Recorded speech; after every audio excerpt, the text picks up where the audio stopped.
Welcome to Raghavan naturopathy. आज lungs का बीमारी के बारे में बात करेंगे। लंग्स में बहुत सारा रोग होता है। आप देखते होंगे कि लंग्स में पहले किसी किसी को ड्राई कफ होता है, पूरा खांसी होता है लेकिन कफ नहीं निकलता है। और बहुत लोग को एलर्जी होता है, जैसे कि दम्मा टाइप का चीज है, एलर्जी होता है, पूरा एलर्जी होगा। फिर किसी किसी को पूरा कफ आएगा, पूरा कफ आएगा, पूरा कफ आएगा, पीला पीला कफ आएगा। और कुछ आदमी को खांसी दम्मा छूटता ही नहीं है, उस जीवन भर उसको लगा रहता है। जब भी कुछ मौसम बदला उसको खांसना शुरू करेगा, खांसते खांसते उसका दम फूलना शुरू हो जाएगा, एकदम से पूरा एकदम से सिकुड़ जाएगा वो, और वहीं पर किसी तरह से सांस लेता रहेगा। तो ये लंग्स का अलग अलग स्टेज ऑफ डिजीज है। शुरुआत में आदमी को ब्रोंकाइटिस होता है जो अपर रेस्पिरेटरी में होता है।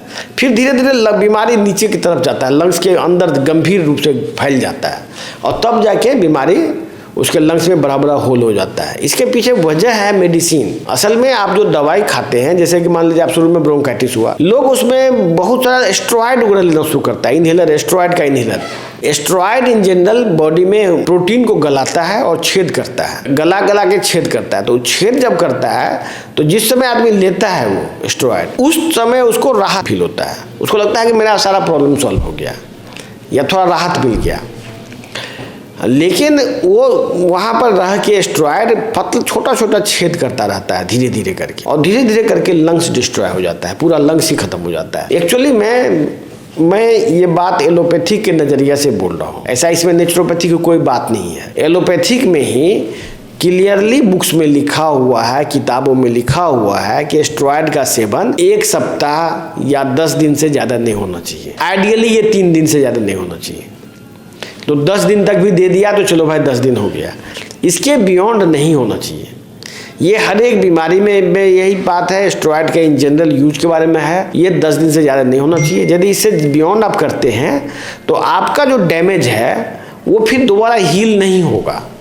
लंग्स में जो डैमेज हुआ, मान लीजिए 10 दिन तक स्टेरॉइड लिए, लंग्स डैमेज किया, इसके बाद स्टेरॉइड बंद हो गया, धीरे धीरे हील अप कर जाएगा।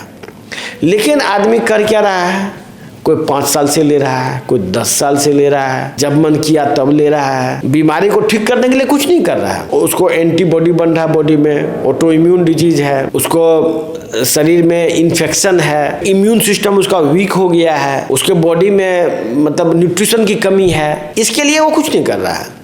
हाँ, सिंपली जब वो दम फूलने लगता है तो वो स्टेरॉइड ले लेता है या ब्रोंकोडायलेटर ले लेता है, आस्थालिन टाइप का चीज़, साल्बुटामोल टाइप का चीज़। और एलर्जी होता है तो वो एंटी एलर्जिक दवा बहुत सारा मार्केट में मिलता है, वो ले लेता है। तो उससे क्या होता है कि बीमारी जो मेन जो डिजीज़ है उसका वहीं पर बना हुआ है और अंदर ही अंदर बढ़ रहा है। तो हम अस्थमा के लोगों को लंग्स के बीमारी में बहुत सारा रोग है, सार्कोइडोसिस है, दम्मा है, एम्फाइसेमा है, फिर ब्रोंकाइटिस है, ट्यूबरकुलोसिस है। ये सब बीमारी में लोग सिम्टोमेटिक इलाज करा के धीरे धीरे बीमारी को अंदर ही अंदर बढ़ाते रहते हैं, और वो अंदर जब वो अंतिम अवस्था जब आता है तो उसका दम फूलना शुरू, फिर इस हॉस्पिटल से उस हॉस्पिटल, फिर पीजीआई चंडीगढ़, तो सीएमसी बेल्लोर, तो फलना हो जाते हैं। लोगों को भी पता है ये बात कि हमारा बीमारी बढ़ते बढ़ते मेरा उस स्थिति में आएगा। तो हम जो अभी तक बता रहे थे कि ये आदमी एम्स जाता है, तो एलोपैथिक में इसका कोई इलाज नहीं है। असल में कोई आदमी स्टेरॉइड खाए या कुछ खाए, इससे बीमारी ठीक हो नहीं सकता है, और ये बीमारी धीरे धीरे करके बहुत ही सीरियस हो जाता है। वही नेचुरोपैथी ट्रीटमेंट में, मेटाबॉलिक ट्रीटमेंट को कहते हैं, इस बीमारी का इलाज है। ये बीमारी इस पद्धति से ठीक हो सकता है और होता है। इसमें क्या करते हैं हम लोग, जैसे कि लंग्स में जो भी प्रॉब्लम है, तो लंग्स में प्रॉब्लम होता है एलर्जी की वजह से और इम्यून सिस्टम के वीक होने से और हाइपर एक्टिव होने से, दोनों से।